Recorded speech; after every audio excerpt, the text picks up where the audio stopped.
Bueno, hace aproximadamente un mes, justo después de las elecciones europeas, comentábamos que quedaba en manos del Banco Central Europeo y de los propios gobiernos locales de los países de la Unión Europea reaccionar a los resultados y a las demandas que los ciudadanos europeos habían expresado en las urnas. Y lo podemos resumir en un hastío de las medidas de austeridad o de las políticas de austeridad que durante los últimos años se han venido aplicando en la Unión Europea. A los pocos días el Banco Central Europeo tomó una serie de medidas que ya comentamos en nuestro anterior vídeo en esa dirección, políticas pro estímulo, políticas que trataban de incentivar el crecimiento en la Unión Europea.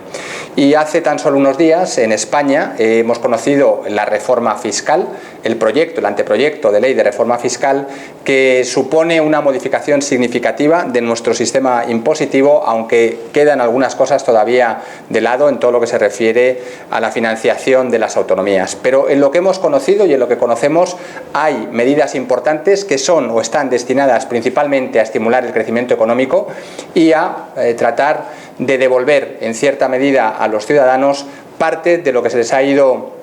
digamos que restando en los últimos años dentro de este conjunto de políticas de austeridad que han supuesto una reducción significativa de la renta disponible de las familias. Pues bien, estas medidas no dejan de ser políticas de estímulo y ayudar, y sin duda alguna ayudarán a mejorar el crecimiento en nuestro país, y eso desde luego tenemos que considerarlo como positivo. Como positivo lo consideran los inversores internacionales que están, podríamos decir que semana tras semana, incluso día tras día, demostrando que España ha recuperado gran parte del interés inversor, gran parte de la confianza, y eso se traduce en llegada de dinero a los activos reales, a los inmuebles, a la renta fija, tanto pública como privada, y a las acciones, a la renta variable. La semana pasada tuve la suerte de acudir a un foro de inversores internacionales invitado por una gran gestora, y en este foro en el que había inversores asiáticos, americanos, anglosajones en general y centroeuropeos,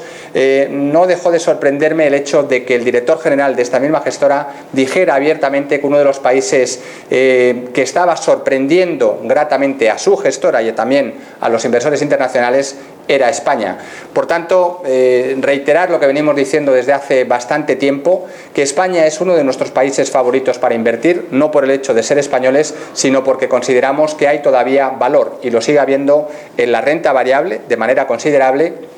y quizá menos desde el punto de vista de la apreciación en la deuda pública a largo plazo, pero sí por el lado del cupón, debido también a la bajísima inflación que tenemos en nuestro país.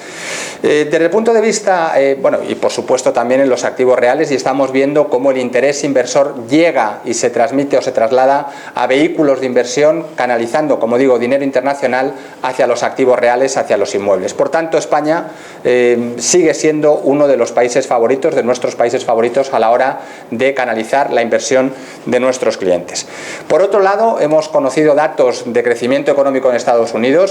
podríamos decir que muy malos, con una caída en el primer trimestre en la revisión del 2,9%, que ha enfriado un poquito los ánimos, pero no demasiado, porque todos los indicadores adelantados del segundo trimestre apuntan a una recuperación significativa y a un crecimiento importante de la economía norteamericana en este segundo trimestre. Esta situación lo que hace es restar presión a la Reserva Federal norteamericana, era una de nuestras grandes preocupaciones a principio de año. Como digo, resta presión y pensamos que la Reserva Federal va a seguir aplicando la hoja de ruta sin novedades de algo que ya les hemos ido contando durante todos estos meses. Por tanto, menos presión. Y por el lado de China, otro de los grandes factores de incertidumbre, lo que estamos teniendo progresivamente son mejores datos mejores de lo esperado, y por tanto el otro factor de incertidumbre que teníamos respecto a los mercados internacionales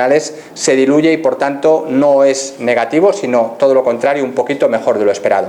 Es verdad que hay factores de incertidumbre, es verdad que estamos entrando en los meses de verano, eso hace que los volúmenes contratados sean menores y que pueda aumentar la volatilidad. Y como digo, uno de los factores de incertidumbre que estamos experimentando, la tensión en Irak, con nuevos brotes de violencia, hacen que pueda haber presión por el lado del petróleo, por el precio del petróleo, como ya lo hemos experimentado, que se ponga en duda el crecimiento mundial. Nosotros creemos que es un factor coyuntural, pero tendremos que estar, por supuesto, muy atentos a lo que pueda suceder en aquel país y, por tanto, la tensión que pueda generar a los precios de la energía en general, del petróleo en concreto. Nada más, seguiremos informando y esperamos seguir contándoles lo que vaya sucediendo en los mercados. Gracias.